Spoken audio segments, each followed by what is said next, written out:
com o Exanc. Gustavo, fala aí sua revolta com o Exanc aí. Revoltado. Por quê, cara? Porque não tem máquina de café.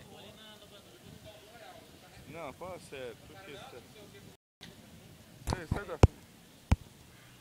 Cara, a gente vem pra essa faculdade, viu? A gente vem pra essa faculdade, a gente paga caro. Aí você chega aqui, tem um monte de trabalho pra apresentar, você fala, pô, vou fazer um trabalho massa e tal. Você tem encontro com uma galera legal. Aí, só que o povo da sua sala normalmente é tão burro. Tão burro. Tão burro.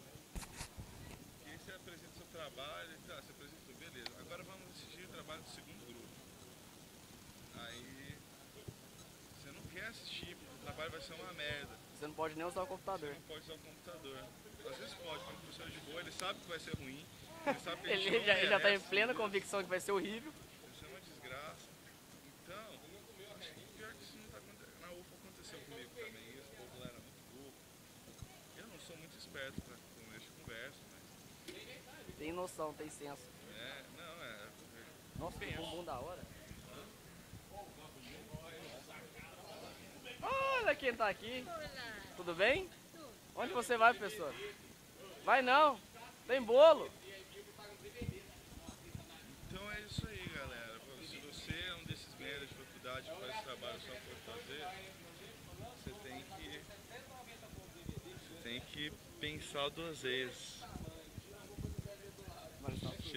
Tira isso da minha cara, velho.